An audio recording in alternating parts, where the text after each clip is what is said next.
So, good evening, everybody. This is Pawan Agarwal from Invest Guru, welcoming you all for today's session.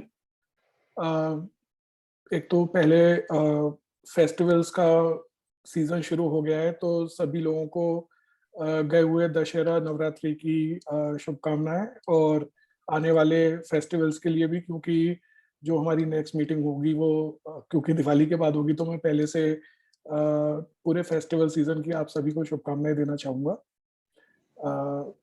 Secondly जो आज हमारा session है वो हमारा जुलाई के बाद हो रहा है, अगस्त और सितंबर में हमने नहीं किया था।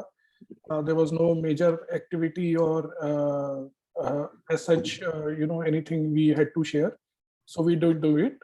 But now I think it is the right time to put certain points forward, क्योंकि अलग अलग तरह की क्वेरीज हमें हमारी सभी टीम मेंबर्स को आती है, तो आई थॉट कि this is a right opportune time to connect with everybody, and we will have a very small presentation, और उसके बाद आप लोगों को questions, concern, ideas, feedback, whatever you want to share, we'll discuss them.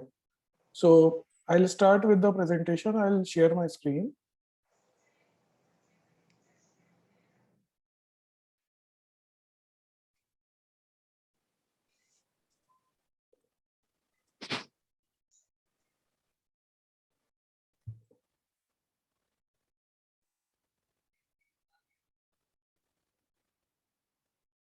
Just give me a second.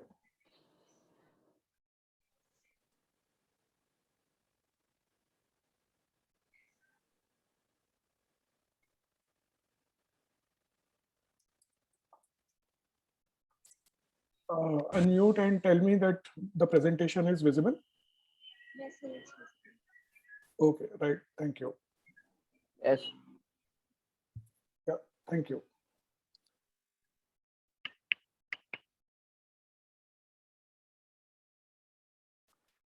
So today, as we speak about the investment opportunities, तो सबसे पहले तो जो environment है investment का, that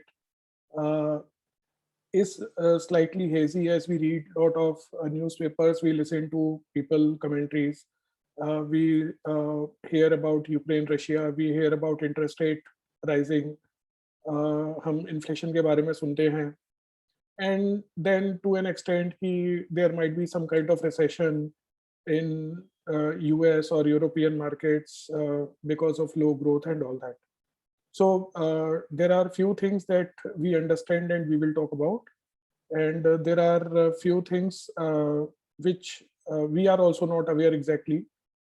They are so complex, like Ukraine-Russia crisis. It is so complex that we are not in the capacity or expertise to provide any comment on that. But हमारी कोशिश होगी कि जो हमारा इन्वेस्टमेंट का climate है, investment का context है, उसके रेफरेंस में हम बातचीत कर पाएंगे, और वही हम यहाँ पर कवर करने की कोशिश करेंगे। मैं एक क्विक रिकैप करना चाहूँगा लास्ट ईयर, जिन लोगों ने भी सेशंस अटेंड किए थे या वीडियोस देखे थे, या जो भी लोग हमसे इंटरेक्ट कर रहे हैं लास्ट ईयर अगस्त सितंबर मतलब 2021 में. So you will remember that we discussed that the markets are not very cheap, not very costly. They are like 10-12% costly, and because of that यदि लास्ट ईयर आपने इन्वेस्टमेंट किया है तो काफ़ी बड़ा पोर्शन उसका इक्विटी सेविंग्स में या बैलेंस फंड्स में या बैलेंस एडवांटेज फंड्स में हमने किया होगा. So there were lot of issues even 3 months back in June. They were there in March also, and some issues were there last year. But जो prominent पिछले 8-9 महीने में issues रहे हैं, apart from the fact that markets were 10-12% costly last year, जो इस मतलब last year जो issues थे वो market का 10-12% overvaluation था. यूक्रेन या ऑयल प्राइस या इन्फ्लेशन या इंटरेस्ट रेट, ये सारी चीज़ें लास्ट ईयर इशू नहीं थी. तो लास्ट ईयर के कंटेक्स्ट में हम देखें, एक साल पहले जाकर देखें, तो मार्केट का वैल्यूएशन थोड़ा सा स्ट्रेच था, बट नॉट एज कॉस्टली कि हम बहुत डाउनसाइड देखते. लेकिन इस साल अलग अलग जो इश्यूज हैं वो पॉप अप हुए हैं, और उनको यदि हम देखें अपने इन्वेस्टमेंट क्लाइमेट में, तो काफ़ी नेगेटिव इन्वेस्टमेंट क्लाइमेट डेवलप हुआ है पिछले 6 महीने में। तो उन इश्यूज़ को यदि मैं रिकैप करूँ, तो जो अभी भी एक कंसर्न है बेसिकली, इंटरनेशनल कंसर्न है, वो है इन्फ्लेशन राइज़ होना अक्रॉस द डेवलप्ड इकोनॉमीज़। मतलब यूएस में, यूके में जिन कंट्रीज़ ने इन्फ्लेशन को पिछले 30-40 साल से आधा 1 डेढ़ % के अराउंड देखा है, उन कंट्रीज़ में आज की डेट में इन्फ्लेशन 8 टू 9% रन हो रहा है। इनफैक्ट कुछ जगह वो 10-11% भी इन्फ्लेशन है, जिस जगह इन्फ्लेशन 1% होता था। तो वो जर्मनी हो, यूके हो, यूएस हो, इस तरह की डेवलप्ड कंट्रीज़ में इन्फ्लेशन बहुत हाई है, और वो मतलब हाई का मतलब 1 या 2 से 3 नहीं हुआ है, वो 1 से एक्चुअल में 8, 9, 10 हो गया है। तो that is a very big concern, क्योंकि इन्फ्लेशन यदि बढ़ता है, तो जो परचेज़िंग है लोगों की कम हो जाती है, परचेज़िंग पावर कम हो जाती है, और जो लोअर इनकम ब्रैकेट है उसमें स्पेशली डिस्ट्रेस आता है, क्योंकि उनके पास उतना सफिशिएंट मनी नहीं होता कि वो प्रोडक्ट्स और सर्विसेज़ को यूटिलाइज़ कर पाएँ। So high inflation is always a concern, और वो अभी प्रिवेलिंग है।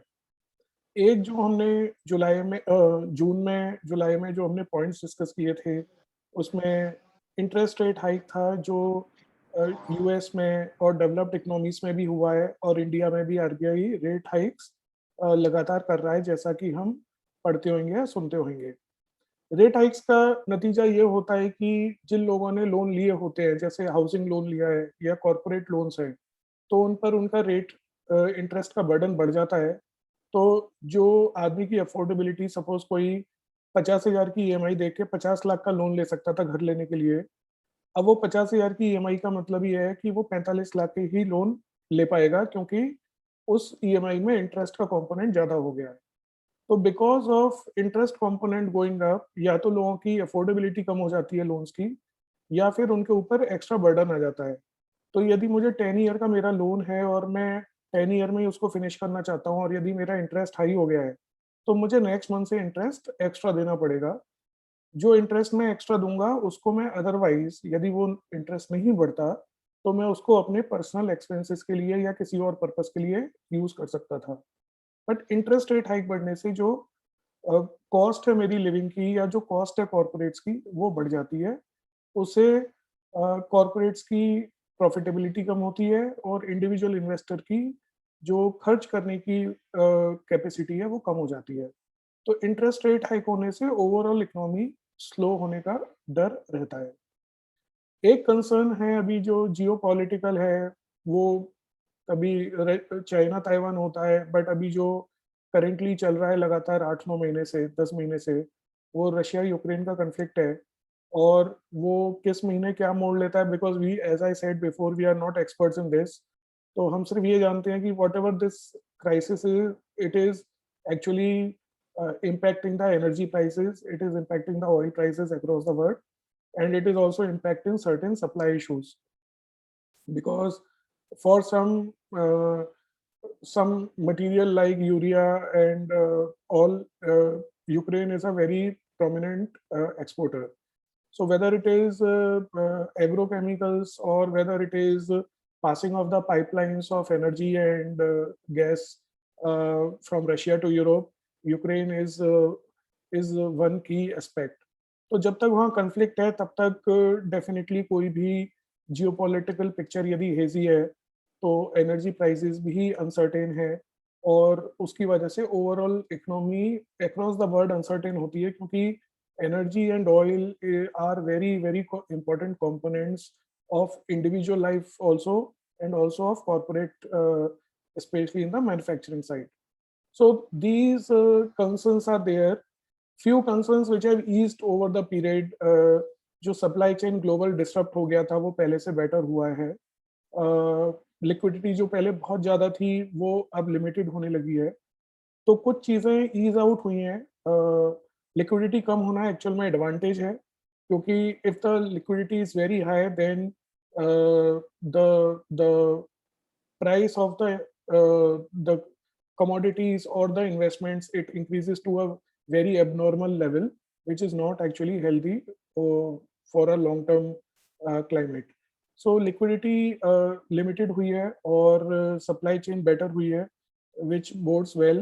But these concerns which we discussed just now, which is like Ukraine-Russia conflict or it is interest rate hike or inflation, they are genuine and they are still there. Now, in this, if we see the mainly the issues are actually global. The issues are not actually related to specifically only to India. Matlab, it is not like a unstable political government, which is a issue only for India. All these issues we are discussing, which are problem areas, they are more global and very less, to a very less extent, they are actually local. Now, when we talk about all these global issues, अभी जो एक picture data point से हम देखते हैं, जो भी macro factors हैं, तो जो गवर्नमेंट ने पिछले 4-5-6 साल में स्टेप्स लिए हैं, उसका इम्पैक्ट ये है कि जो टैक्स कंप्लायंस और कलेक्शन है, it is getting very robust. GST continuously बढ़ रहा है और स्टेबल है above 1.4 lakh crores, which is very good. Investors should know that when GST was launched, was introduced in 2017, उस समय हमारा indirect tax collection around 80,000 crore होता था, and now it is around 1.4-1.5 lakh crore.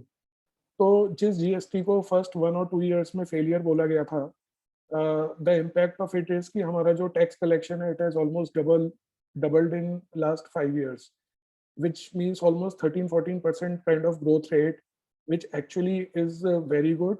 And this growth rate of tax collection goes along with the growth rate of the country. तो इसका मतलब ये है कि जितना कंट्री ग्रो कर रहा है, उतना यदि मेरा टैक्स कलेक्शन ग्रो कर रहा है, तो जो लीकेज है टैक्सेस की, वो डिक्रीज हुई है या वो अब प्रॉपर होने लगी है। मतलब tax collection has become slightly proper, which is very important for any growing country. Direct tax collections, which is from the individuals and corporates, they are also very good. They are also rising with a healthy rate.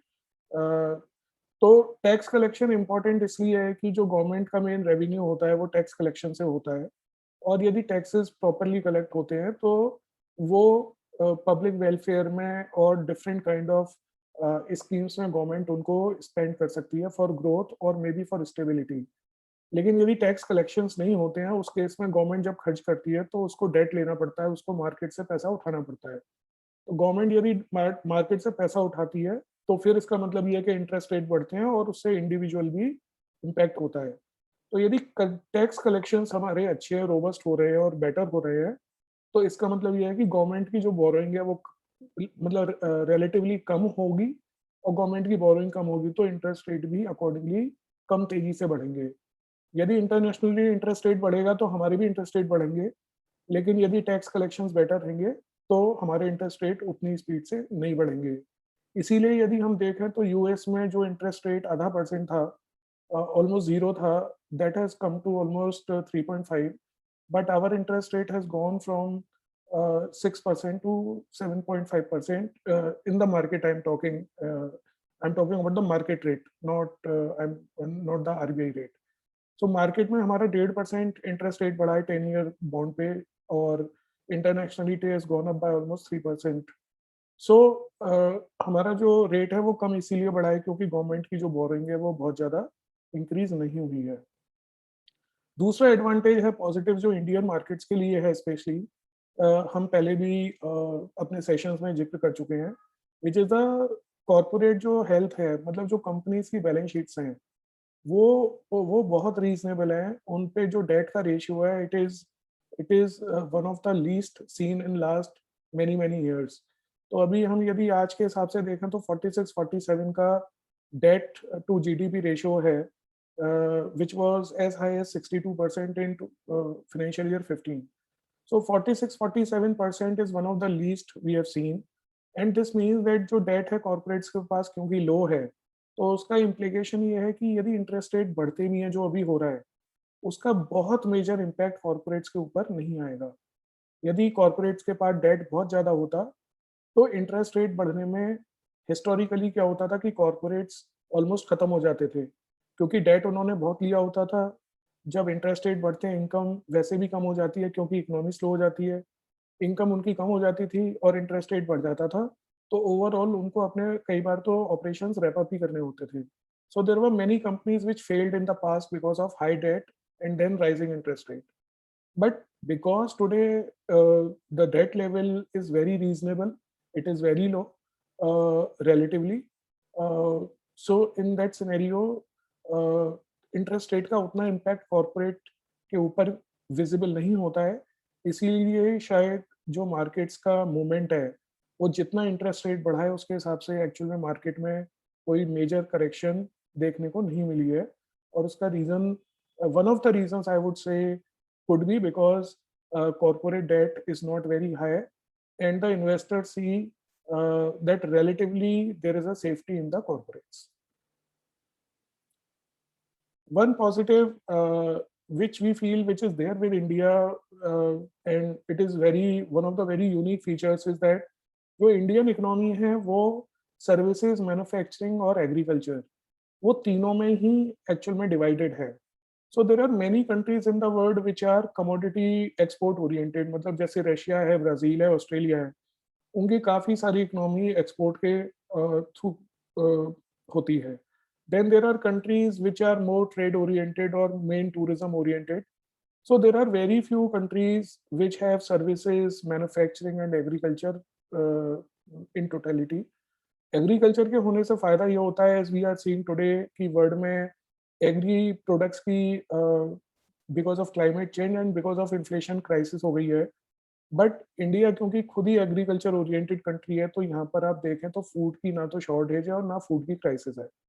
तो जो India जैसा country जो agriculture के लिए भी self sustainable है, manufacturing भी उसमें अवेलेबल है, सर्विस भी उसके अंदर जीडीपी में आता है, तो it is in a much better position to move forward in terms of crisis. यदि हमारी कंट्री 1 या 2 चीज़ों पे डिपेंडेंट होती, तो डेफ़िनिटली जो क्राइसिस या कोई वर्ल्ड में इश्यू होता है, उसका इम्पैक्ट हमारे ऊपर ज़्यादा आने के चांसेस होते हैं.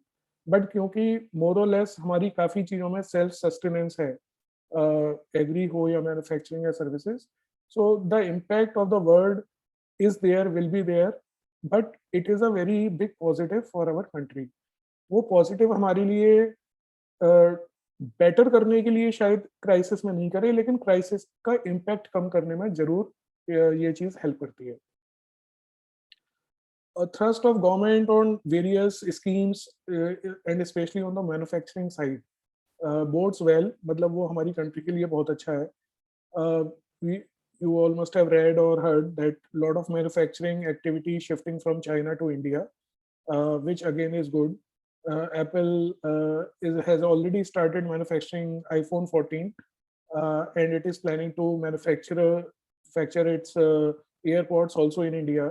Now, this news or this information may not be relevant from the overall GDP point of view, but please understand कि वर्ल्ड की यदि नंबर 1 कंपनी अपनी मैन्युफैक्चरिंग का एक पार्ट यदि इंडिया में लाती है, which was not there earlier और which was very limited earlier. पहले वो जो मॉडल्स यहाँ मैन्युफैक्चर कर रही थी वो उसके लो एंड मॉडल्स थे like SE and all, but now they are already manufacturing the latest models in India. So this kind of news actually creates a very favorable environment in the mind of the other manufacturers. तो यदि आज आप किसी developed country में manufacturer हैं और आप जब सुनते हैं कि एप्पल ने अपनी मैन्युफैक्चरिंग इंडिया में भी शुरू कर दी है, तो जिस कंट्री को आप पहले शायद कंसिडर नहीं करते होंगे और देखते नहीं होंगे, उसकी तरफ आप कम से कम देखने लगेंगे कि यदि एप्पल कर सकता है तो probably we can also try it out. So auto auto ancillaries में तो मैन्युफैक्चरिंग इंडिया में काफ़ी टाइम से हो रही है, but for other products like electronics and textiles were there, but now in a much bigger way.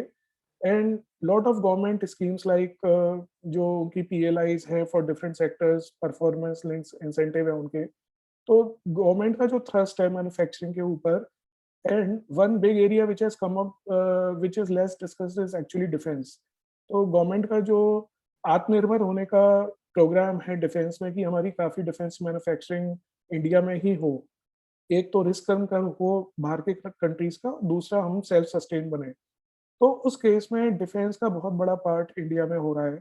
आपको जानकर हैरानी होगी कि UP has emerged as a very big destination for manufacturing in last 2 years and specially for defence projects. तो इस तरह के changes हम यूपी जैसे स्टेट में हम अ, मतलब देखने को हमें मिलेंगे, जो कि we could not have considered 5 years back कि मोस्टली जो मैन्युफैक्चरिंग थी पहले तमिलनाडु, महाराष्ट्र, गुजरात इन स्टेट्स में बेस्ड थी, but now it is coming to states like UP and which is very good for the overall health of the country, क्योंकि उससे जो इकोनॉमी है वो डिवाइड होती है, वो एक ही स्टेट या 2 स्टेट पे डिपेंडेंट नहीं रहती है। So lot of manufacturing positives are there for India. Services mein we are already there. We are the largest, IT exporter, one of the largest IT exporters, which is primarily a service. So services mein we have already been doing good in the past. It was manufacturing which was not that robust, but which is also getting, more attention and more activity. So this is a very big positive for India, and especially because manufacturing attracts a lot of working population also. Another positive for Indian markets is that the credit growth of the banks, मतलब जो bank से loan लेते हैं, it was very slow. It went down to 6% few years back. Now it has come to 15.5%. This is September figure. And again इस news का implication ये है कि नॉर्मली क्रेडिट आप तभी लेते हैं, लोन आप तभी लेते हैं, आप इंडिविजुअल हों या कॉर्पोरेट हों, नॉर्मली आप तभी लेते हैं जब आप कॉन्फिडेंट होते हैं कि आप उसको रीपे कर देंगे। देयर आर सम पीपल और some corporates which may not be able to pay in future, but in general credit growth is linked to the confidence of the borrower. तो क्रेडिट ग्रोथ बहुत अच्छी है, पिछले काफ़ी सालों में 15% की क्रेडिट ग्रोथ नहीं देखी गई है। So, if the credit growth has come back, maybe it will moderate to some extent. यदि interest rate बढ़ेगा तो ये थोड़ा moderate होगी, but credit growth in the current environment, even if it is in double digits like 10, 11, 12% in the current global environment, still it bodes well for the country. और पहले bank का credit इसलिए भी कम हुआ था क्योंकि बैंक के एनपीएस बहुत थे, तो बैंक खुद ही लैंड नहीं कर रही थी। But now all that NPA and that weak balance sheets of the bank is over. Now they are quite robust. जितने भी चैलेंजेस थे, काफ़ी बड़ा पोर्शन उनका ऑलरेडी खत्म हो चुका है। So banks are also more interested in lending now, and even the borrower is also interested in taking the loans. So this bodes well. Corporates का भी credit growth बढ़ा है, मतलब उन्होंने भी लोन लेना शुरू किया है, and it clearly shows that they are increasing their manufacturing capacities.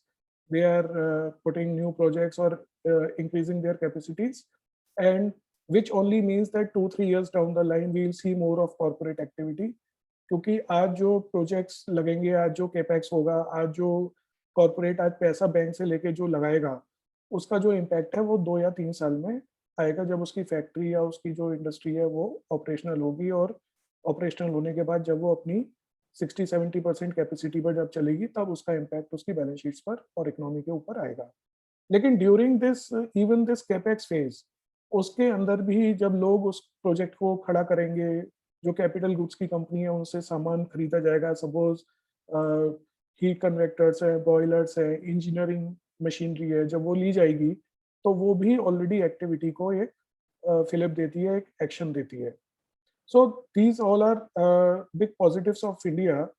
Now the सबसे ज़्यादा जो चैलेंजिंग इशू है अभी किसी इन्वेस्टर या इवन हमारे लिए, वो है एक पिक्चर ऑफ कॉन्ट्रास्ट, एक कन्फ्यूजन। मतलब इंडियन इकोनॉमी तो ग्रो कर रही है 7% पे, as per World Bank, IMF, RBI and all, they are estimated to grow at 7% approximately this year. But the world economy growth estimate is only 1%, and some are talking about recession also in major countries. तो तो एक तरफ ये है कि global issues हैं, but India में उस तरह के इश्यूज इंडिया की वजह से नहीं है। इंडिया की इकोनॉमी 7% ग्रो करने के एस्टिमेट है, 7 की जगह हो सकता है 6.9 हो, 6.8 हो, बट अप्रोक्सीमेटली 7। और वर्ल्ड इकोनॉमी है वो, उसका चांस अभी ग्रो करने का कोई फेयर रेट पे वो विजिबल नहीं है।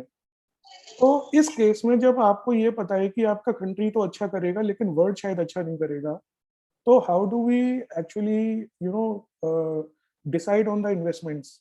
कैसे कोई अपना इन्वेस्टमेंट प्लान करे? वो इंडिया की ग्रोथ पे भरोसा करे या वो वर्ल्ड की प्रॉब्लम्स को देख के इंडिया की ग्रोथ को उसको नज़रअंदाज कर दे कि नहीं इंडिया ग्रो करेगा मैं अभी छोड़ देता हूँ, मैं अभी अभी वर्ल्ड की प्रॉब्लम्स को देखता हूँ। And there can be one investor which says कि नहीं वर्ल्ड की प्रॉब्लम से मुझे क्या करना है, यदि इंडिया ग्रो कर रहा है तो I can because I am putting my money in India I can as well put my money in India. So once this confusion and picture of contrast is there, I think we should go back to the basics. Uh, and what basics suggest us कि जब भी जो भी short term money है, जो भी short term need है, उसके लिए हम फोकस करें सेफ्टी पे, गारंटीड रिटर्न्स पे and for long term, which means like more than 3-4 years and above, maybe 5 years, 7-10 years, जहाँ पर हम ग्रोथ देखते हैं या कंपाउंडिंग स्टोरी देखते हैं कि हमारा मनी मल्टीप्लाई होगा, मतलब एक का दो होगा, दो का चार होगा, तो लॉन्ग टर्म के लिए हम ग्रोथ और कंपाउंडिंग देखें। और ये मैं आपको कोई नई चीज़ नहीं बता रहा हूँ, it is actually a very basic thing. But कभी-कभी क्या है कि when some factors are very visible, very clear, then sometimes people look at some short-term gains also. But we feel that in this uncertain environment, short term के लिए हम safety और guarantee returns पे focus करें और long term के लिए हम ग्रोथ और कंपाउंडिंग पे फोकस करें। शॉर्ट टर्म के लिए हम ऑब्वियसली ग्रोथ और कंपाउंडिंग को नहीं देखें और लॉन्ग टर्म के लिए यदि हम वाकई ग्रोथ ओरिएंटेड हमारी नीड है, तो फिर उसको बहुत ज़्यादा शॉर्ट टर्म में पैसे को इन्वेस्ट करके हम लॉन्ग टर्म अपॉर्चुनिटी को भी मिस नहीं करें। जो there are some things which are already known to everybody. So जो fixed income rate last year and before that जो एफडी के रेट 5% हो गए थे, if everybody remembers, we were all talking about 5.5% return, and that's why fixed income was not attractive till last year.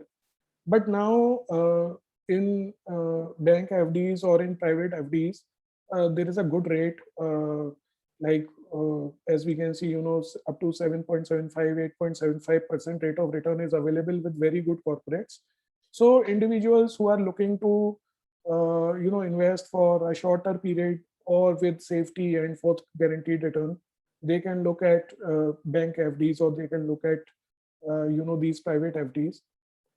In this we would only add one thing, ये चीज़ें interest rate तो सभी track करते हैं कर सकते हैं, but एक जो चीज़ हम डिस्कस कर सकते हैं वो ये है कि इन्वेस्टर एफडी में भी लैडरिंग स्ट्रेटजी यूज़ कर सकते हैं। लैडरिंग है कि हम अपने सपोज हम 10 लाख की एफडी करना चाहते हैं, तो 10 लाख की एफडी 1 साल की या 2 साल की या 3 साल की ना करके हम से 1 ईयर 2 ईयर या 1 ईयर 3 ईयर 5 ईयर या 1 ईयर 2 ईयर 5 ईयर में हम अपने अमाउंट को ब्रेक करके हम लेटरिंग करके हम इन्वेस्ट करें। उसका रीज़न ये है कि एक तो जैसे 7.75 8.75 इंटरेस्ट रेट है which is say on a 5 year fixed deposit, तो on some amount you can lock the current interest rate, क्योंकि 8% प्लस का interest rate has come after a long time, almost 3 years. So अभी 3 साल से तो 8% का rate था नहीं। तो अभी ये रेट अवेलेबल है तो हम कुछ अमाउंट को लॉक कर सकते हैं जो पैसा हमें नहीं चाहिए और हम फिक्स्ड रिटर्न चाहते हैं। And some money we can put in 1 and 2 years horizon, so that उस पे रेट भले ही हमें अभी थोड़ा कम मिलेगा, लेकिन यदि इंटरेस्ट रेट इंटरनेशनली बढ़ते हैं और आरबीआई बढ़ाता है, तो may be 6 months, maybe 1 year down the line, we may get slightly better rate from what we have on our on these FDs, whatever rate we are having, we may get a better rate. So so to so ऐसा नहीं लगे कि 6 महीने में interest rate suppose 1% और बढ़ जाता है, तो हमें लगे कि इससे अच्छा तो हमने मतलब पहले ही सारा पैसा आपने 5 साल के लिए डाल दिया, तो आप दोबारा उसको ब्रेक करके लगा नहीं सकते। तो इसलिए ये है कि लैडरिंग करें, कर सकते हैं आप, देख सकते हैं, कुछ अमाउंट आप 1 ईयर के लिए लगा दें या 6 मंथ्स के लिए लगा दें और इंटरेस्ट रेट जब बढ़ते हैं तो आप उस अमाउंट को फिर हायर ड्यूरेशन की एफडी में जिसमें कि अच्छा रेट आपको मिले, उसको फिर लॉन्ग टर्म के लिए आप लॉक कर सकते हैं। तो फिक्स्ड इनकम के लिए आप लैडरिंग स्ट्रेटजी को यूज़ करके आप अपने इंटरेस्ट रेट्स को फ्यूचर के लिए बेटर बना सकते हैं। Now Apart from fixed income, if we talk about growth, if we talk about equity investing, so ये स्लाइड में चाहूँगा कि हम ध्यान से देखें और इसका महत्व समझें कि इंडिया इन 2006, ये थोड़ा छोटा दिखेगा, आप बाद में देख सकते हैं इसको ज़ूम करके। India in 2006 was 14th number economy, and now in 2021 it has become 5th number economy. यदि हम इस चार्ट में देखें, ये पर्पल लाइन इसके अंदर दिखाई देगी, तो India in 2026 was supposed to be the 5th largest economy, but in 2021 itself, मतलब 22 itself, मतलब 4 साल पहले ही India has become the 5th largest economy, outpassing United Kingdom. Now the only issue here is that United Kingdom is not seeing the growth. That's why it has come down and India has gone up. But whatever it is, whether it is 5th or even 6th, मतलब जहाँ India पहले 2031 में जाना था, it has already gone into 2022. So already, as you can see, यदि कोई भी country, forget India, कोई भी country यदि वर्ल्ड में अपनी रैंकिंग को इम्प्रूव कर रहा है continuously, then obviously it only means that lot of economic activity is happening and lot of wealth is getting created. तो जो इकोनॉमी पहले ½ ट्रिलियन की थी, यदि वो आज 3 ट्रिलियन की इकोनॉमी होती है 15 साल में, और यदि उसी को 3 ट्रिलियन से यदि वो 6 ट्रिलियन की इकोनॉमी होती है 2031 में, तो आप इसका इम्पैक्ट ये समझिए कि जो कंट्री की पूरी वेल्थ है आज की डेट में, उतनी वेल्थ अगले 6, 7, 8 साल में मतलब क्रिएट हो जाएगी, न्यू वेल्थ। मतलब जो कंट्री ने पिछले 50, 60, 70 साल में वेल्थ क्रिएट की है, उतनी ही वेल्थ कंट्री क्रिएट करेगा अगले 7-8 साल में। तो वो वेल्थ अल्टीमेटली तो इंडिविजुअल्स के पास ही होगी, भले ही वो कॉर्पोरेट्स हों, सीनियर एग्जीक्यूटिव्स हों, सीईओज हों, एचएनआईज हों, या इंडिविजुअल इन्वेस्टर्स हों। तो जब ये पूरी वेल्थ ही कंट्री की डबल होगी, तो हम उसमें पार्टिसिपेट यदि करना चाहते हैं, जो कि ऑब्वियसली करना चाहिए, तो हम एक ही तरह से कर सकते हैं कि हम उसी जगह इन्वेस्ट करें जहाँ पर कंट्री की वेल्थ ग्रो हो रही है। अब जो कंट्री की वेल्थ है वो तो इकोनॉमिक एक्टिविटी से ग्रो होती है। अब हम जब फिक्स्ड इनकम में इन्वेस्ट करते हैं तो वो इकोनॉमिक एक्टिविटी में इन्वेस्टमेंट नहीं हो रहा है, वो तो हमारा सेफ पैसा बैंक रखा है। It is not investing in any economic activity. वो जिस एक्टिविटी में इन्वेस्ट कर रहा है एक्चुअल में उससे बैंक को फ़ायदा हो रहा है। तो इफ़ यू रियली सी कि यदि आज से हम 10 साल पहले या 20 साल पहले हमने किसी बैंक का शेयर लिया है और यदि उसी बैंक में हमने एफडी डाली है, तो एफडी तो पता चला ट्रिपल हुई होगी पिछले 20 साल में, और उस बैंक का शेयर हो गया है 100 टाइम्स या 50 टाइम्स पिछले 20 साल में। So the point is that the bank is investing our FD money into the economy and gaining out of it. We are putting our money in the FD, but we are getting fixed income, fixed interest, which is very good, but we are not able to participate in the economy. तो short term जो पैसा हमें चाहिए वो obviously हम fixed income में ही रखें, क्योंकि इकोनॉमी में पार्टिसिपेशन तो 5, 10, 15 ईयर्स के लिए किया जाता है। लेकिन जो पैसा हम 5, 10, 15 ईयर्स के लिए छोड़ सकते हैं बियॉन्ड फिक्स्ड इनकम, वो पैसा हम इकोनॉमी में जो वेल्थ क्रिएट होगी उसमें पार्टिसिपेट कर सकते हैं। और क्योंकि इंडिया की पोजीशन लगातार इंप्रूव हो रही है, 2031 में तो it is estimated to be the 3rd number economy, out surpassing Germany and Japan. In that case, जब कंट्री ही हमारा वर्ल्ड में 3rd इकोनॉमिक एक्टिविटी का कंट्री होगा, तो जो वेल्थ क्रिएट होगी उसमें पार्टिसिपेशन हम करेंगे, तो ऑब्वियसली उसका एडवांटेज हमें मिलेगा। और यदि हम नहीं करेंगे तो आप यकीन मानिए जो इन्फ्लेशन है over the period, that will eat up our money. तो हमारा यदि 10 लाख रुपया है, वो हो सकता है 10 साल बाद हमें 15 लाख रुपए दिखे, बट उस समय तक उसकी जो परचेजिंग पावर है वो 8 लाख रुपए की भी नहीं रह जाएगी। So keeping that in mind, whatever money, whatever funds we have for long term which we don't need, they should participate in the growth of the economy. And because of India moving from 14 to 3rd place in 25 years, uh, investors can think of participating in this particular growth. India तो move करेगा, हम participate कितना करेंगे ये हम खुद ही decide करेंगे actually. Now the question comes कि ठीक है इंडिया की तो ग्रोथ हो रही है, बट अभी इक्विटी मार्केट का क्या सीन है। Back to the basic question तो वही आ जाता है कि अभी कितना नीचे गिर सकता है, ऊपर कितनी दिन में जाएगा, एंड ऑल दैट।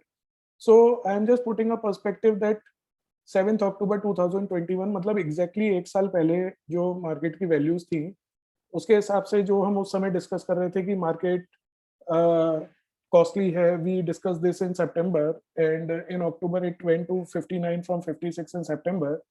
तो जो प्रोबेबल डाउन साइड थी मार्केट की लास्ट ईयर वो 18%, मिड कैप की 27, स्मॉल कैप की 29। And that is why I said कि लास्ट ईयर जो मैंने बिगनिंग में कहा था कि last year we did lot of STPs, we did lot of investment in equity savings and balanced advantage balance funds, keeping the point in mind that there could be some downside in the market. And now as we look on 7th October 2022 जो कि green chart है, तो आप देखेंगे कि market एक साल पहले 59,000 था, सेंसेक्स आज 58 है, BSE mid cap was 25,700 something, today it is 25,300 and small cap was 29,000 and today it is 29,000. So आप देखें तो मोर और लेस इंडेक्स एग्जैक्टली एक साल पहले जहां थे वहीं है, एक दो पॉइंट परसेंटेज गिरे ही हैं, मोर और लेस लार्ज और mid they have not increased, and that is what we see the reason is more or less the valuation side. And though there are international issues, there could be some domestic issues, but valuations have actually played out if you really see.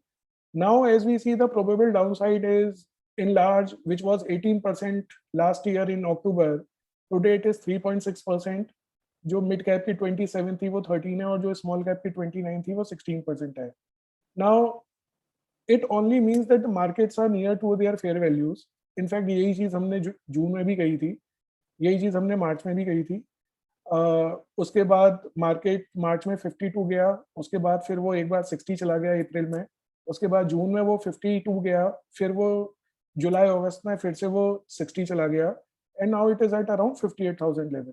So if you really see, markets are hovering around 56,000 value, 2-3,000 point up, 2-3,000 point down, and 56,000 is the fair value of the market for this financial year. तो markets अपने fair value के around है. some downside risk because we are still 6 months away from March, मतलब अभी financial year खत्म होने में 6 महीने बाकी हैं, तो we can still see, we may have, I'm not saying it we will have or not have, but we may have some downside of 3, 5, 10%, I don't know, in the next 5-6 months. But if I look at 2 years, 3 years, 4 years down the line, then this is the what opportunity I see कि यदि मैं financial year 26 को target करता हूँ, because equity में 1 या 2 साल हम ना देखते हैं ना हम उसको डिस्कस करना चाहते हैं, but if you look at a financial year 2026 depending upon our valuation matrix, we see 45 to 50% upside in Sensex, mid cap में 50 to 55%, स्मॉल कैप 60 to 65%. तो मतलब ये है कि यदि ईयरली बेसिस पे देखें तो पर एनम बेसिस पे 12-14% का सेंसेक्स का रिटर्न, 13 से 15% मिड कैप का, 14 से 16% स्मॉल कैप का रिटर्न दिखता है. बट ये रिटर्न आएगा वोलेटिलिटी के साथ, जो कि अगले 6 महीने में या 12 महीने में हमें दिख सकती है because of various international factors. तो अपॉर्चुनिटी है, अपॉर्चुनिटी तो बहुत लॉन्ग टर्म है, क्योंकि इंडिया की तो जीडीपी ही एक्चुअल में 4 टाइम्स हो जानी है नेक्स्ट 15 ईयर्स में. तो अपॉर्चुनिटी बहुत बड़ी है, बट यदि हम अगले सिर्फ 3-4 साल को ही टारगेट करें तो भी हम 12-15% return overall we see market generating, though with a disclaimer, it is not guaranteed. We only expect this from the past analysis of the past data of last 42 years. जिस तरह से मार्केट ने जिस valuation पे behave किया है, उसी के बेसिस पे हम इस बात को कर रहे हैं, और जिस रेट पे कंट्री की ग्रोथ हो रही है. So we are factoring in the nature of the market over last 42 years and we are factoring in the growth of the country. उन दोनों चीजों को फैक्टर करके हमें लगता है कि these returns are possible. They are not guaranteed, but they are very much possible. Past में भी इस तरह के returns generate हुए हैं, and I'll show you just for understanding कि यदि हमने 8 अक्टूबर, मैंने अभी एक डेट ली हुई है because we are talking on 8 अक्टूबर, 8 अक्टूबर 2011, 2012, 13, 14, 15, हमने किसी भी साल 8 अक्टूबर को इन्वेस्ट किया होता सपोज 1 लाख रुपी, तो आज उसका जो compounded annual growth rate return होता सालाना बेसिस पे, कंपाउंडेड ग्रोथ रेट, वो आप राइट साइड में देख सकते हैं। 11 में इन्वेस्ट किया होता तो 12.95 होता, 12 में इन्वेस्ट किया होता तो 12.89 होता। फिर ऐसे देखते हैं तो 2016 में किया होता तो 13.66 होता। मतलब मैंने अभी ये नहीं देखा है कि किस दिन मार्केट डाउन था, किस दिन मार्केट अप था, मैंने तो वही डेट ले लिया जो आज की डेट थी। तो आप देखेंगे कि मोर और less return has been around 13 to 14% over last 10-11 years. The only change we will see is like 2020, which is 21%, 2021, which is -2%. तो शॉर्ट पीरियड में इसीलिए हम कहते हैं कि 1 या 2 साल में रिटर्न्स बहुत वेरी कर सकते हैं। But as we go long term, as you can see, हमने किसी भी साल इन्वेस्ट किया होता, तो हमारा 13-14, 12-13-14% एक 2014 में ज़रूर कम से कम है। बट अदरवाइज़ मोर और less we would have made 13-14% kind of return. तो ये बहुत ही प्रिडिक्टेबल और बहुत ही कंसिस्टेंट रिटर्न है। And the crux to this return is कि जितना कंट्री का ग्रोथ रेट होता है अल्टीमेटली वो रिटर्न आपको अल्टीमेटली मिल जाएगा। किसी एक साल में नहीं मिलेगा, हो सकता है किसी एक साल में ज़्यादा मिल जाए, बट ओवर द पीरियड आपको मोर और लेस ये प्रिडिक्टेबल कंसिस्टेंट ग्रोथ रेट आपको मिल जाती है। And our confidence of investing for long term in equities only come from this analysis कि कई बार वरी होता है कि मैं 1 महीने, इन्वेस्टर पूछता है कि मैं 1 महीने रुक जाऊँ। हम भी सोचते हैं कि हाँ, शायद 1 महीने रुक जाए तो ठीक है, पता नहीं मार्केट का क्या होगा, क्योंकि मार्केट यदि पैसा लगाने के बाद गिर जाए तो इन्वेस्टर ऑब्वियसली ही और she doesn't like it. But what we know and what we understand is कि over the long term these things average out. आप सितंबर में पैसा लगाओ या आप अक्टूबर में पैसा लगाओ, 10 साल बाद तो एक्चुअल में 10 नहीं, 5 साल बाद भी याद नहीं रहता कि एक्चुअल में पैसा एग्ज़ैक्टली मार्केट में किस लेवल पे लगा था। तो इसलिए ये कि rather than worrying too much about the time, I think more important is कि number 1 how much money we put. मतलब मेरे पास 1 लाख रुपया है और मैं 5,000 रुपए ही यदि इक्विटी में इन्वेस्ट करूँगा, तो ऑब्वियसली रिटर्न मेरे को 5,000 पे ही आएगा। जबकि मेरे पास बाकी 95 की भी अपॉर्च्युनिटी थी। तो एक तो ये है कि मैं अमाउंट कितना इन्वेस्ट कर रहा हूँ, और दूसरा ये है कि मैं वाक़ई उस अमाउंट को 1-2 साल में ही इन्वेस्ट करके देख रहा हूँ कि मुझे रिटर्न आ गया तो मैं निकाल लूँ या मुझे रिटर्न नहीं आया तो मैं निकाल लूँ।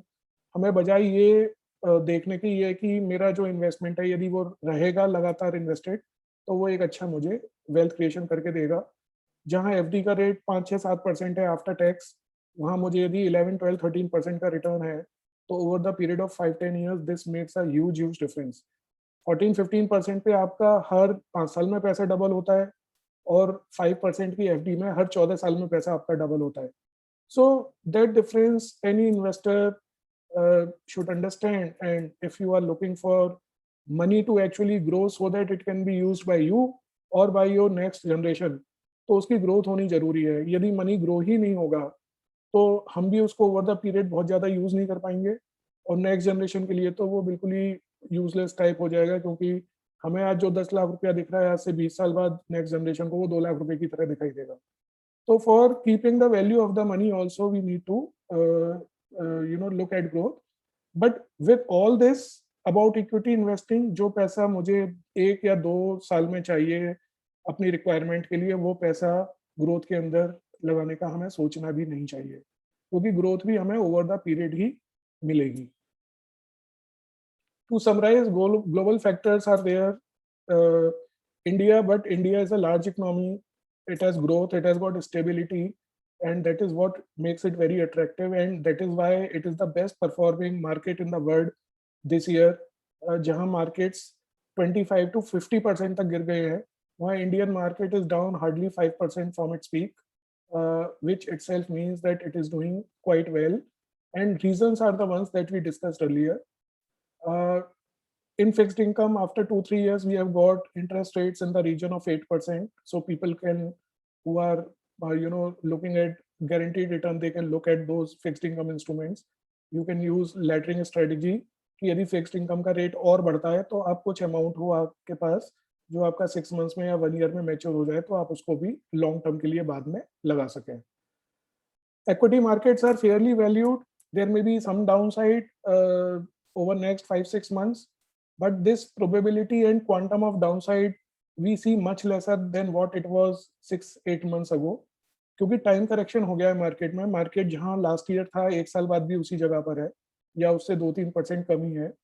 So markets have got at much better valuations, and because of that, we are looking at investing through SIP, STP modes in equity funds.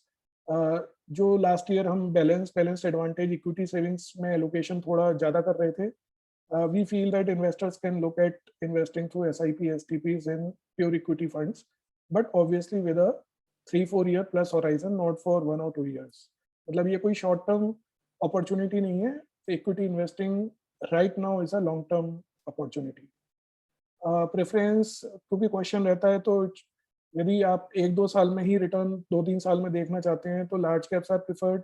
बाकी लॉन्ग टर्म के लिए mid and small caps and to some extent international investments are also preferred. One point about international investments, we did 10-15% allocation last year to introduce them in the portfolios. We recognize that with almost 30-40% downside in the international funds, सभी portfolios पे 3-4% का downside का effect आया है. So till the time next 5-6 months, we still feel that those funds may go through that pain. But what we are very clear and we are very sure is about the quality of the investments. The investments are down because of the global reasons, not because of the quality of the companies. So companies like Microsoft, Amazon, Tesla, they are down 25-35% in last 1 year. So it is not regarding the company quality or the portfolio quality. We are very sure of the investment quality. But yes, currently it is going through a rough time, and we are doing some averaging at some places wherever investors are okay, wherever they are having more patience and more time frame. We are averaging out. Wherever people don't want to put in more money in international, we are not putting more, but we are not taking out the money, and we don't intend to take out that money. So international investments are going through a rough phase right now, but we are very sure from 2 to 3 years perspective that they will bounce back, because whenever global markets become stable, whenever there is a time when interest rates don't rise, मतलब जब Fed बोलेगा कि interest rates अब rise नहीं होंगे, I think that will completely turn the picture for the international funds. So yes, 10-15% allocation is there in client portfolios, and it is a pain point, but we believe this pain point will come out very well, and a good money will be made in those also. We can expect 12-15% annualized return in Indian equities over 3-4 years, and actually same for the international as well. So SIPs and staggered lump sums in terms of STPs can continue in equities. So all in all, I would summarize that fixed income has got good opportunity, equity has got good opportunity, obviously from valuation and duration perspective. But next 3 to 6 months, I think investors should not look at their portfolios too much, or should not worry too much about it. And as every investor must be getting monthly statement, मतलब जो मैं जिक्र करना चाहूँगा, आप जितने भी 2 साल से ज़्यादा पुराने इन्वेस्टर्स हैं who are investing from 2020 and before, if you look at the monthly portfolio जो आपको स्टेटमेंट आता है फर्स्ट वीक में, उसमें आप फर्स्ट पेज पर देखेंगे तो कैलेंडर ईयर वाइज जो आपका इन्वेस्टमेंट है और उसका जो रिटर्न है आज तक का, वो उस पे शो होता है कि आपने कितना इन्वेस्ट किया था, कितनी उसकी वैल्यू और क्या उसका CAGR है. आपको जब भी डाउट हो अपने इन्वेस्टमेंट्स के बारे में, यदि आप 2020 एंड बिफोर के इन्वेस्टर हैं, तो एक बार उस शीट को जरूर देख लीजिएगा, क्योंकि हार्डली कोई ऐसा इन्वेस्टमेंट होगा जो 2020 एंड बिफोर की कैलेंडर ईयर में हुआ हो और उस पर आपको 12 से 15% का रिटर्न नहीं आ रहा हो. यदि नहीं होगा, इसका मतलब उसके अंदर डेट इन्वेस्टमेंट है. Otherwise we have seen almost every investor portfolio has made a very good return. जो 2021 में और 22 में जिन्होंने स्टार्ट किया है, उनके लिए मैं अभी बोल सकता हूँ कि उसमें कुछ पोर्टफोलियोज नेगेटिव भी हैं, रिटर्न्स कुछ में 3-4% है, कुछ में -2% भी है, -3% भी है, which is possible, but you don't have to worry because it is right now the stage of the market. तो जो पुराने इन्वेस्टर्स हैं, वो कभी भी डाउट में आए तो अपने प्लीज उस शीट को खोल के जरूर देखिए. उसमें यदि आपको कभी रिटर्न नहीं मिले तो आप डेफिनेटली अपने RM से बात कीजिए, और या आप डायरेक्टली मुझे बताइए कि मेरा इतना पुराना इन्वेस्टमेंट है बट इस पे रिटर्न नहीं है. वो हो नहीं सकता क्योंकि हम चेक करते हैं हर पोर्टफोलियो को, बट फिर भी यदि कहीं कोई निकल आता है तो आप डेफिनेटली हमें बताइए, we will have a relook. So once the investors understand कि भी 1 आध साल हो सकता है कि पैसा नहीं बने, 1 डेढ़ साल, बट 3 साल, 4 साल, 5 साल पैसा रहेगा तो बनेगा। और फंड्स जो भी पोर्टफोलियोज में है वो मोर और लेस काफ़ी रिसर्च्ड हैं, और यदि उसमें फिर भी यदि कोई चेंज है तो our team will talk to you if there is any change required, we will discuss and once you confirm then we will do the needful. तो कोई 1 और 2 funds may be there which we need to talk about, but उसके अलावा we don't see lot of change in any portfolio, and if there is any concerns with anybody we are always there to talk. So I'll close my call with this, and I mean my talk with this, and I'll open the session for question and answers, and anybody can unmute one by one, and we can discuss uh, any feedback you have. So thank you for listening, and thanks you for taking out time, and we are there to take your questions.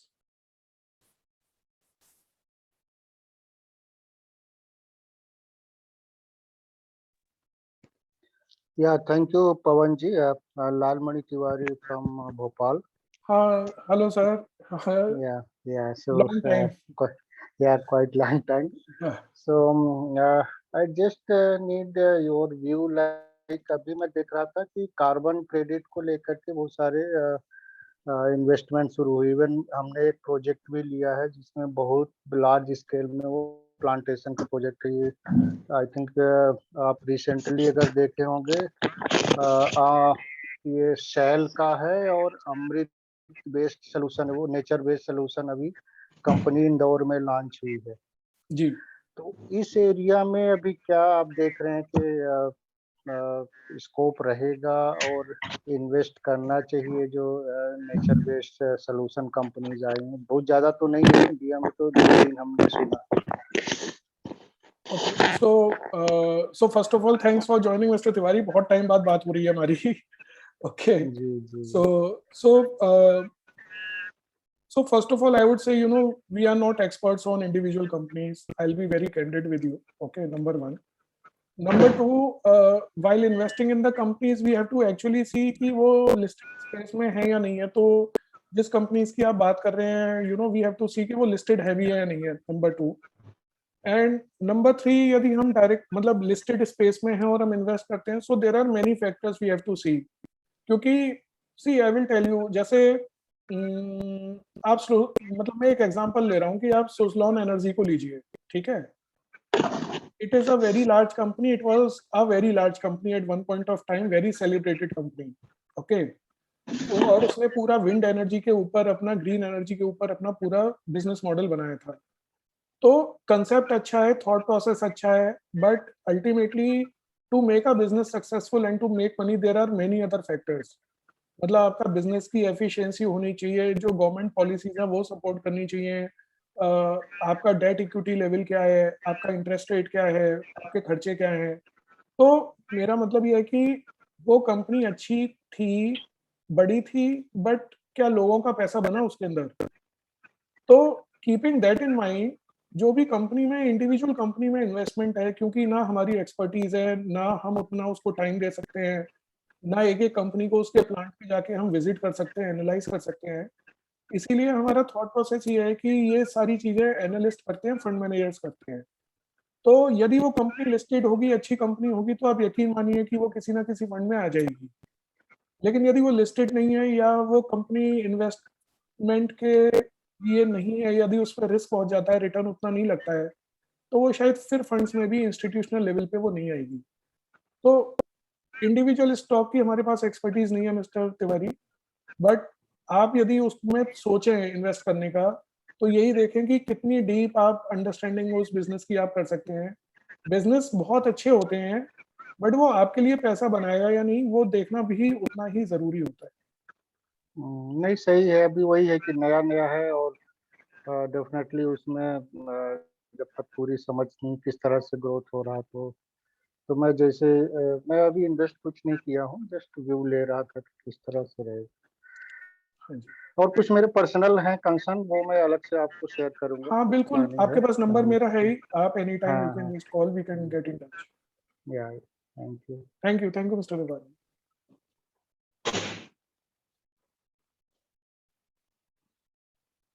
Hello, Anil ji. So my name is Anil Kumar Nola. I am from Gurugram. I am speaking from Gurugram. Yeah, tell me, Mr. Anil. Sir, I have seen that during this year of growth, the numbers of growth are declined. As already told by you, you have very well explained the reasons behind this. That the growth this year has not been up to the mark, and it's not in line with the growth recorded in the previous years. So whether it's not, I feel that the whispers of recession are signing up, and we expect that there's a, for example, recession in America is setting in. Problems are in UK also. Although our economy is very good, we are at a stable path.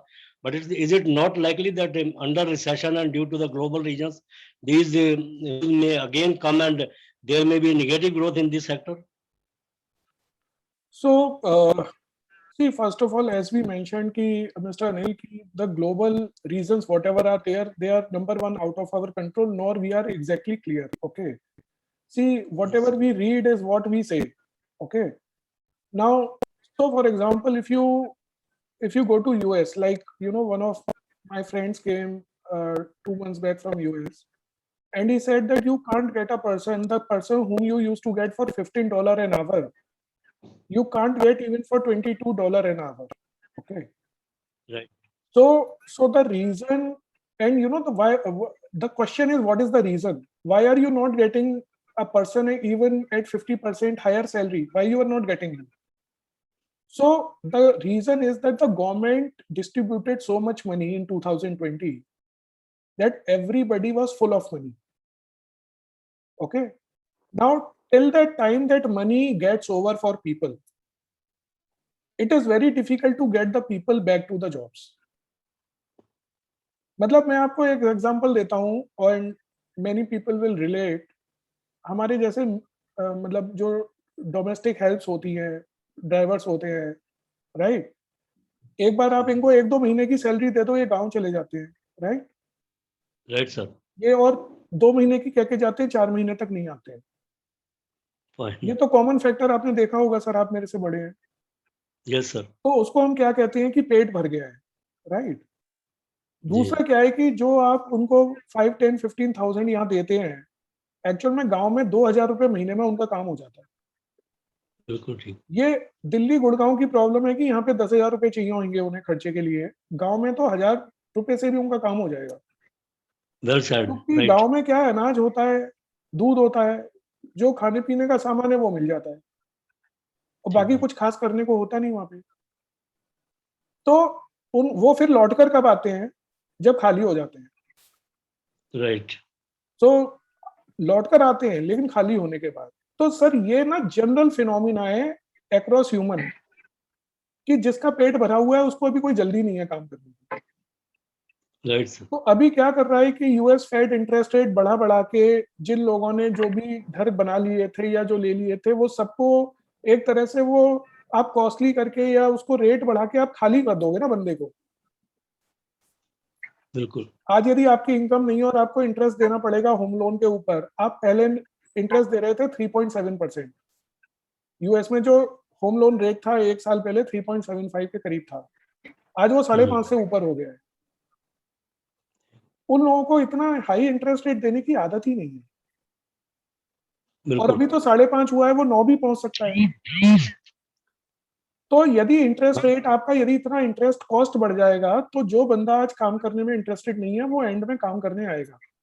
अब वो 1 महीने बाद आएगा या 8 महीने बाद आएगा, ये चीज पता लगाना किसी के लिए भी पॉसिबल नहीं। तो इसलिए कब क्या होगा वो ये चीज ऐसी है mister Anil, you cannot fathom out. So तभी मैंने वो लिखा था बैक टू बेसिक्स कि जो चीज हम समझ नहीं सकते उसको छोड़ देते हैं। क्योंकि मैं कितना भी आपको इंटेलिजेंटली जवाब दूं, फैक्ट ये है कि मुझे भी नहीं मालूम। तो बैक टू बेसिक्स हो जाए भाई, जो साल 2-3 साल के पैसे आप एफडी में कर लीजिए और 5-10 साल के पैसे आप इक्विटी में लगा दीजिए। राइट। तो इससे ज्यादा मेरे ख्याल से हम कुछ भी बात करेंगे ना, उससे एक्चुअल में रिजल्ट कुछ नहीं निकलेगा, हम कंफ्यूज ही हो जाएंगे। ठीक बात। हाँ जी। Right, sir. Thank you. Yeah, thank you, Mr. Anil. Thanks for joining us. Thank you.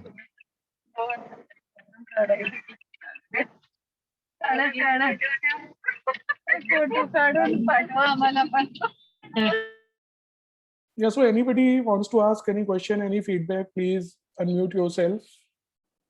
In the meantime, what I'm seeing in the chat box is from Ayushi Deepak Lamba, do you have any recommendation in terms of companies for long-term investment? So as I mentioned, we are not, experts on stocks at all. However, we feel, and because of that, even our whole personal money is always invested in mutual funds, that if you want to invest in stocks, ultimately mutual funds are doing that. And if the company is good, it will be in the funds. If it is not, then it will go out of the funds. And secondly, buying and selling of stocks, when I do on my own, it has taxation every time. But the stocks that mutual funds are buying, selling, there is no taxation on me. I will pay only tax when I redeem my mutual fund. तो मैं 10 साल redeem नहीं करूंगा तो मेरा कोई tax उसके ऊपर नहीं बनता है 10 साल तक. तो यदि मैं टैक्स को कंसिडर करूं, जो मैं ट्रेडिंग या ब्रोकरेज रेट देता हूं मैं पोर्टल को, ब्रोकर को, वो कंसिडर करूं और फिर मैं उसमें अपना टाइम कंसिडर करूं, तो I have not seen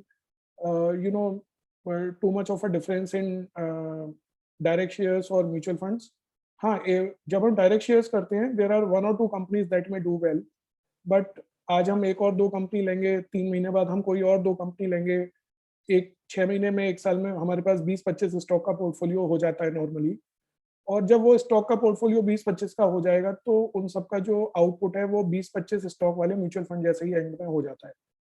So because we don't see too much utility in direct stocks on our own, and as I said, we are not experts at all. So I can't suggest, I don't know actually. अच्छे funds तो हम ढूंढ सकते हैं, but अच्छे stock ढूंढना बहुत मुश्किल है. So I hope this gives the answer. There's a query, I have left my job and now I'm working as a freelance.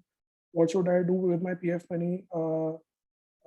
That we will take it separately, Mr. Tiwari.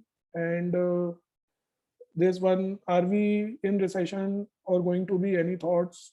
See, India में तो recession नहीं आना है, please understand that. What will happen in UK, US, I don't know.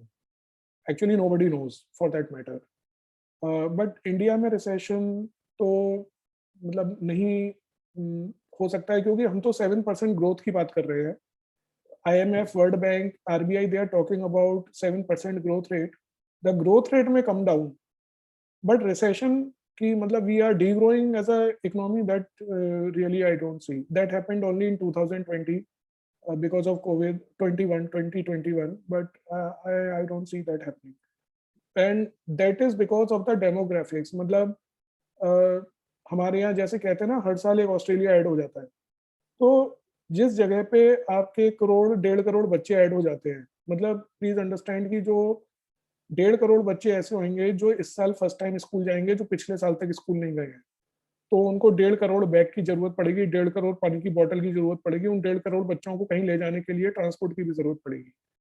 So because our demographic is such that we have a positive birth rate, because our population is young, because our population is migrating from rural to urban areas, and because our families are getting from joint families to nuclear families, तो उसका impact ये है कि we need lot of stuff, we need lot of products and services, and we can't do without it. So we are not like Germany, जहाँ villages के पूरे villages ही senior citizens के होते हैं. We are not like that. Everywhere you will see, lot of children, lot of young population, and some retirees, some old population. So because of our demographics, there is no other reason, intelligent reason, which I don't know. The only thing we know is that recession in India is, till our demographics are in place, there cannot be a serious recession in India. Only because of the demographics, nothing else. Thank you.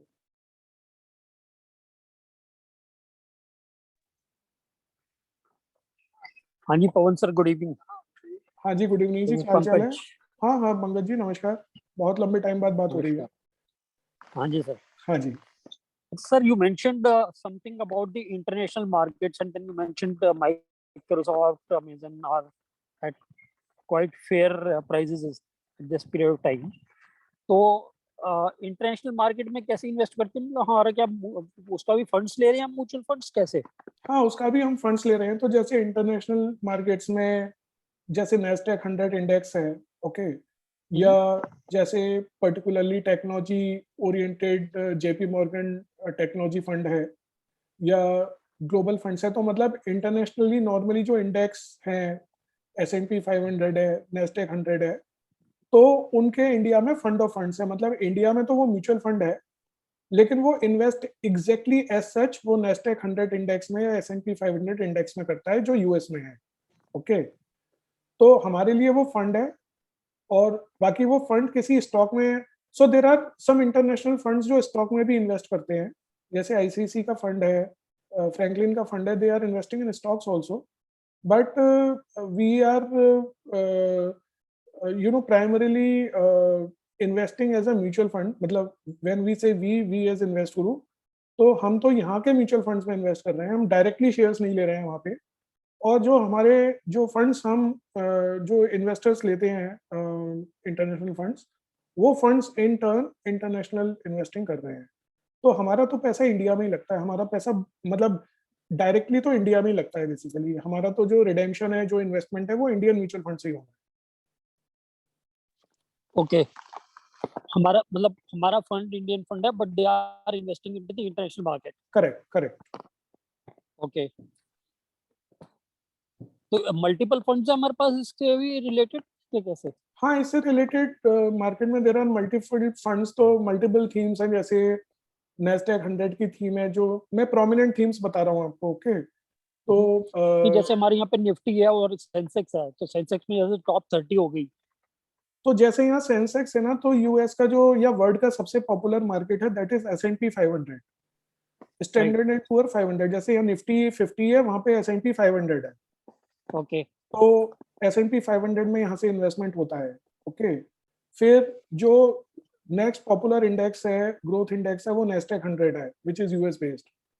तो यहाँ से जो investment होता है वो Nasdaq 100 funds में होता है। तो जैसे कोटक का नैस्डैक 100 वाला विल बी टॉप 100 और S&P 500 वाला विल बी 500 ऑर्गेनाइजेशन। हाँ, जो इंडेक्स में स्टॉक्स हैं वो उस तरह से होते हैं, 2-3 हालांकि ऊपर नीचे होते हैं, वो एग्जैक्टली नहीं होते, to be very honest. But मतलब 100 के 103 है, 500 के शायद 497 है, बट मोर और लेस उनका नाम वो है, 1-2 स्टॉक कम ज्यादा होते हैं उसके अंदर। Got it. तो जैसे S&P 500 तो ब्रॉड मार्केट फंड इंडेक्स है, उसके अंदर उसके अंदर तो सब कुछ ये डाइवर्सिफाइड है वो। बट जो नैस्डैक 100 है, उसके अंदर फाइनेंशियल्स नहीं होते हैं, तो उसके अंदर प्राइमरीली टेक्नोलॉजी, कंज्यूमर गुड्स और फार्मा कंपनीज है। ओके, तो अगर हम नैस्डैक की बात करें तो आज की डेट में लाइक जैसे हम अभी दिखा रहे थे, अपना सेंसेक्स जो है ऑलमोस्ट 2% डाउन है एक साल में, तो ये कितना डाउन है? ये 35% डाउन है, ये 35% डाउन है। 35%। हाँ जी, इसका जो पीक था नैस्डैक का 16,700 समथिंग था, it happened in January, and today it is 11,000।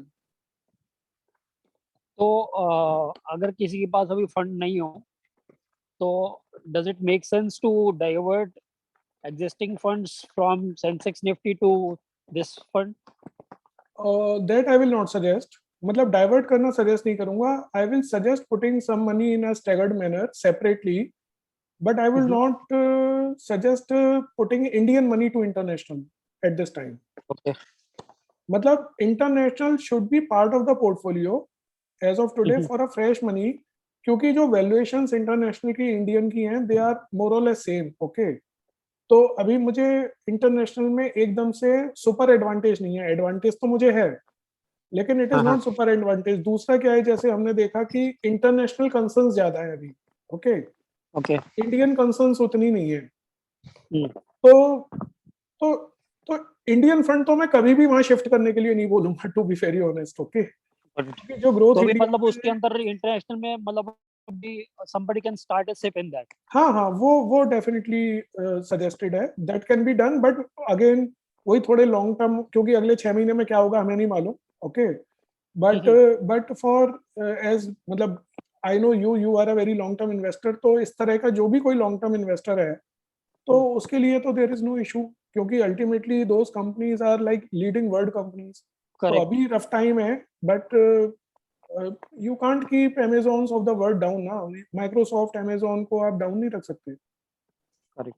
They are not one of a mill kind of companies के बस 2 साल के लिए आएंगी और चली जाएगी। They are not like those. तो आप इंटरनेशनल में एसआईपी के थ्रू कर सकते हैं, कोई लंबी एसटीपी 6 महीने 1 साल की लगा सकते हैं लमसम के, बट इंडियन फंड्स को नहीं करूंगा, क्योंकि इंडिया में भी ग्रोथ स्टोरी तो इंटैक्ट है ना, और इंडिया में सर्टेनिटी बाहर से ज्यादा है। Right.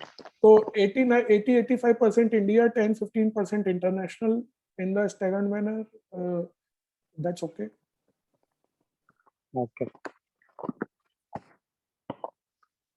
ठीक है सर, एक से चालू कर लेंगे इंटरेक्शन पे। हाँ देख लीजिए।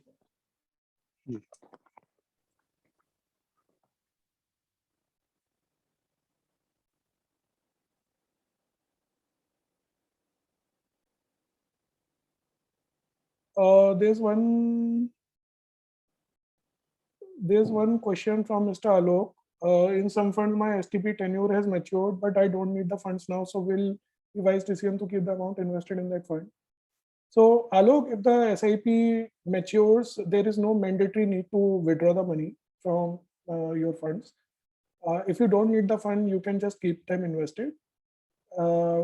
If you don't need the money, then you can just keep them invested. It will grow with time, as you must have seen in past. And though there is no guarantee, again, it's a disclaimer, but ultimately India is a growth story, and your investment should give decent returns over the period of time. And though it will be with volatility, but I think you have already experienced the downside up, so you are already aware of that. तो आपको पैसे की जरूरत नहीं है तो आप नहीं निकालिए, आप उसको इन्वेस्टेड रखिए, with time it will grow ultimately. Hello hello या हेलो आफ्ताब। हाँ, बोला था मैं फेड का जो इंटरेस्ट रेट है ये हाँ जी। कब तक बढ़ेगा, और सेकंड क्वेश्चन होता है हम डेट में अभी कितना रखें और इक्विटी में कितना रख सकते हैं। तो सेकंड क्वेश्चन का आंसर सिंपल है मेरे लिए देना, आफ्ताब। जो भी अमाउंट आपको लगता है आपको 2-3 साल में चाहिए, ओके, अपनी फैमिली जी नीड्स के लिए, जी वो आप एफडी में रखिए। और जो भी अमाउंट आपको लगता है 4-5 साल तक या मतलब नहीं चाहिए आपको, which you can just leave it, okay. ऐसा नहीं कि आप उसको निकालें 3 महीने में, 6 महीने में, that amount you can put in equity for growth purpose. तो जो अमाउंट आपको चाहिए आप उसको एफडी में रखिए, एफडी में मतलब फिक्स्ड इनकम के किसी भी इंस्ट्रूमेंट में जो सेफ हो आपके लिए। सेकंड क्वेश्चन, इंटरेस्ट रेट कब तक बढ़ेगा, ये तो मुझे ना ऊपर वाले से ही पूछना पड़ेगा आफ्ताब। ठीक है। अभी कौन सेक्टर ज्यादा चेंज होगा? आईटी सेक्टर बहुत डाउन हो गया है और ज्यादा डाउन साइड है, या हम लगा सकते हैं इस पे आईटी सेक्टर? मतलब कि मेरे स्टॉक है तो डायरेक्ट स्टॉक भी है, इसलिए मैं सोच रहा था। देखिए, IT as a sector is a good sector, okay. जी in general it is a very good sector, because IT need will remain for, मतलब मुझे लगता है कि आपके और मेरे होशोहवास तक तो आईटी की नीड रहने वाली है। It is a permanent need of the world. So IT is a good sector to be in.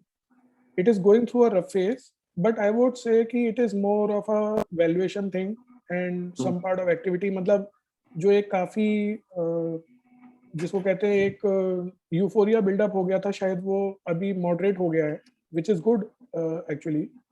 तो IT is a good investment as a sector, but again it is a sector which is not a अब momentum sector. मतलब जैसे क्या होता है, metals होते हैं, उनमें 6 महीने में रैली आती है, 6 महीने में खत्म हो जाती है। तो यदि आप उसका फायदा उठाना चाहते हैं तो आपको एंट्री एग्जिट का फायदा उठाना पड़ेगा। यदि आप एग्जिट को मिस कर गए तो सारी रैली मिस हो जाती है उसके अंदर, मतलब रिटर्न बनते नहीं और जीरो भी हो जाते हैं। तो IT is not that kind of sector. आप इसमें धीरे धीरे बिल्डअप करते रह सकते हैं and you can keep on building it for 5-10 years. मतलब आईटी हुआ, फार्मा हुआ, एफएमसीजी हुआ, बैंकिंग हुआ, these are the sectors which you can keep on building up all throughout। Auto कैसा है? ऑटो सेक्टर सर सेक्टर तो actual में वही है कि मिस्टर आफ्ताब, सारे अच्छे होते हैं, डिपेंडिंग करता है कि हम किस वैल्यू पे एंटर कर रहे हैं और एग्जिट कब कर रहे हैं। जी जी मतलब auto sector is again a sector which goes through a 4-5 year cycle. Okay. अभी वो 3 साल से कुछ नहीं कर रहा था. Last 6 months it has started doing well. But you have to look at lot of things about its valuation. उस ऑटो सेक्टर में भी एंसिलरीज में भी ज्यादा ग्रोथ है या मेन ऑटो कंपनीज में ज्यादा ग्रोथ है. See, ji because in every sector what happens, there are laggards and there are good performing companies. Okay. जी तो सेक्टर को टेलविंड हेडविंड होती है कि उसका फेवरेबल टाइम है या नहीं है. But within that sector also there are good companies and not so good companies. तो आपने सेक्टर लिया और आप गुड कंपनी में नहीं है तो भी आपके लिए चैलेंज है. आपने सेक्टर तो ठीक ले लिया लेकिन आपकी वाली कंपनी ने ग्रो नहीं किया उतनी जी स्पीड. जी तो when we go to a sector, then we have to look at, if we are talking about individual stocks, we have to look at each stock. If we have to look at the sector, then for some we have to, entry timing and exit timing both have to be perfect. But Okay. IT is not that sector. IT को तो आप 5-10 years के लिए build up कर सकते हैं. There is no problem. Okay और down side थोड़ा कम पता चलता है क्या आईटी सेक्टर में? बहुत तो डाउन हो गया 30% तक, इन्फोसिस, टीसीएस, विप्रो, ये सब हाँ बहुत तो डाउन सर हो कोई गया. भी मतलब see this is true for any sector. Equity investing की anything can go down, right. तो अभी यदि आपके दिमाग में ये है कि अभी ये और डाउन इतना ही चला जाएगा, so nobody knows that. Okay. But आप यदि एज एन इन्वेस्टर हैं, आप ये सोच सकते हैं कि यदि मैंने पहले नहीं डाला था तो मेरी 30% की डाउन साइड तो बच गई, राइट. जी you are already better off than somebody who put the money in January. तो अब यहाँ से आपको लगता है कि आईटी सेक्टर में मुझे स्पेसिफिकली सेक्टर में इन्वेस्टेड रहना चाहिए, तो आप जी यहाँ से बिल्डअप तो करना शुरू कर ही सकते हैं. आई वुड नॉट से कि it is a bad sector. और वैल्यूएशन भी उसका ऐसा नहीं है जैसा जनवरी में था. जी तो ठीक है, मतलब करने के लिए nothing okay wrong. Okay thank you. Thank you Aftab. Sir, Santosh here. या है संतोष. Hi, sir. Sir, I have I'm investing in SIP from a long time with Invest Guru, but Right, Santosh. right now I am just planning to do a short-term thing, like I have a loan, okay, which I want to clear in coming 1 year. So I just need to invest that's a 10 lakh rupees. So I am planning. So that's a 20 lakh loan. So I just want to clear the loan by accumulating the money. So if I want to invest 1 lakh every month for the coming 1 year, so where should I invest? Because I have checked Sensex and all. That's I don't know how to invest and all those stuff. I have never done that. So what do you suggest because I want to clear the loan by accumulating the money after 1 year. So if I want to invest 1 lakh every month, so how I can do it? So, Santosh, what you can consider is that one thing is that जो आप 1 लाख रुपए महीने invest करके आप 12 महीने में 12 लाख या 10 लाख इकट्ठा करके आप लोन पे करोगे. ओके. करेक्ट. अभी इंटरेस्ट रेट लोन का ऑलरेडी पहले से तो इंक्रीज ही हो गए हैं. जो भी आपका होगा उसमें आधा 1% का इंक्रीज तो ऑलरेडी हो गया होगा.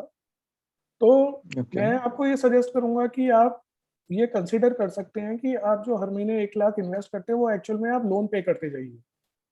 आप उसको एक्युमुलेट मत कीजिए.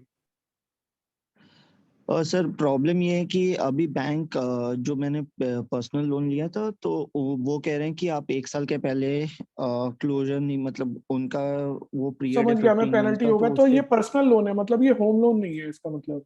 नहीं सर, ये पर्सनल लोन है. तो मैंने कुछ 3 महीने पहले ही लिया था और अभी मैं सोच रहा हूँ कि तो मैं अभी 1 लाख का है ना एफडी कर रहा हूँ विच इज और मैंने वो एफडी कैसे की है कि लेट्स से कि मुझे चाहिए तो उस हिसाब से मैंने एफडी की है. 2 एफडी की है कि भाई 10 महीने में, 11 महीने में ऐसी की है. तो अब मुझे ये सोचना है कि मतलब ये मैं करेक्ट है ऐसे ही करते रहूं या फिर कुछ और वे है कि आपका मैं कर पर्सनल सकता लोन का हूँ रेट या ऑफ इंटरेस्ट क्या है? सर 10.5 या 10.3 है कुछ. 10%. और यदि प्रीपेमेंट पेनल्टी देते हैं तो कितना परसेंट देते हैं? प्रीपेमेंट पेनल्टी आई थिंक 1% है, 1% कुछ है. तो आप यदि कैलकुलेशन देखें संतोष की, यदि आप एज्यूम करिए कि आप 1% प्रीपेमेंट पेनल्टी दे देते हैं, ओके? तो आपके लिए इफेक्टिवली 1% पेनल्टी देके आपका काम खत्म हो जाएगा उनको, करेक्ट? लेकिन यदि आप इन्वेस्ट करते हैं, तो आप जहाँ भी एफडी में या सेफ, क्योंकि आप 1 साल बाद पैसा निकालेंगे तो आप ग्रोथ में तो इन्वेस्ट कर नहीं सकते, दैट इज नॉट रिकमेंडेड। आप सेफ साइड ही इन्वेस्ट करेंगे। सेफ साइड में करेक्ट। आपको आफ्टर टैक्स जो रिटर्न आएगा वो 5% से ज्यादा नहीं आएगा कहीं भी, राइट? 5 आ जाएगा, 6 आ जाएगा, 5.5 आ जाएगा। तो आपको 5.5 का यदि रिटर्न आया और 1% की पेनल्टी बचा ली, तो मतलब आप 6% आप बेटरमेंट हो गए, लेकिन आपने 10% आपने ब्याज दे दी उनको, ओके? तो यदि आप 1% की पेनल्टी देके उनको पैसे उन्हीं को दे दें, तो आप बेटर ऑफ रहेंगे। ओके। आप ये मत सोचिए कि मैं पेनल्टी दे रहा हूँ, आप तो ये सोचिए कि मैं पीछे छुड़ा रहा हूँ उनसे। ओके। आप समझ गए कि 10% की कॉस्ट को मैंने एक्चुअल में 1% पे कर लिया, या मैं 4% बचा लिया। 4% कैसे बचा लिया वो आपको क्लियर हो गया होगा। आप 5% कमाते, 1% पेनल्टी देते तो भी 6% ही होता। तो आप बेटर ऑफ नहीं रहेंगे। बेटर ऑफ आप ये है, और हमारा ये नॉर्मली सजेशन या अंडरस्टैंडिंग रहती है कि इस तरह के लोन जितनी जल्दी पे कर दिए जाए उतना बेटर है। बट सर मैं जो मेरा अमाउंट है वो पर मंथ में दे सकता हूँ। मेरे पास सरप्लस अमाउंट एक साथ नहीं है कि मैं बैंक को ठीक है मैं पेनल्टी दे देता हूँ, आप ये लीजिए 10 लाख और लोन क्लोज कर दीजिए, विच आई नहीं कैन डू कोई इट बात ऑन अ नहीं, मंथली। आप सपोज 1 लाख भी देते हो, नहीं तो 1 हाँ। 1 लाख करके नहीं दे सकते आप उनको, या दे सकते हैं? वो नहीं एग्री कर रहे हैं वो एक साथ ही देने के लिए बोल रहे हैं आपको। हाँ, या एक साथ और वो भी पेनल्टी लगेगी। अच्छा, आपका इस समय म्यूचुअल फंड पोर्टफोलियो कितने अमाउंट का है? सर वो ज्यादा नहीं है, अराउंड कुछ 2 लाख तक का है। अच्छा, तो उससे भी मतलब वो नहीं निकल सकता। तो मैं ये बोलता हूँ संतोष की let's talk separately on this topic, okay? ठीक है सर। और बाकी ओके सारी सर। चीजों को, इन्वेस्टमेंट्स को देख के समझ के let's decide on the solution. Sure. तो मेरे ख्याल से बेटर रहेगा। यहाँ पर टाइम ज्यादा लग जाएगा उसको समझने के लिए। नहीं श्योर सर, इसके लिए मैं जब ये देखा सेशन तो मैंने कहा कि एटलीस्ट मुझे, क्योंकि मैं बहुत सारे ऑप्शंस देख रहा हूँ और आई डोंट वांट कि मैं कहीं गलत जगह चले जाऊं और फिर मेरे पैसे अटक जाए या डूब जाए। नहीं बिल्कुल। So good that you are discussing this. तो ये है कि हम अलग से मंडे को इसको संतोष डिस्कस कर लेंगे, ठीक है? Sure sir, thank you sir. Thank you, thanks for coming.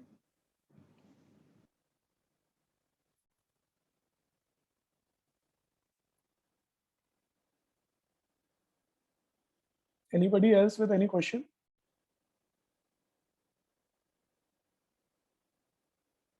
Right, so I will like to once again thanks everybody for joining us and taking out their time. And we hope that you found the session relevant. And if there's any feedback, suggestion, query you have, you can always write back to us. And we are thankful for the references that you provide and your own business. And we hope that we are able to take care of it in a proper manner, in a better manner in the times to come.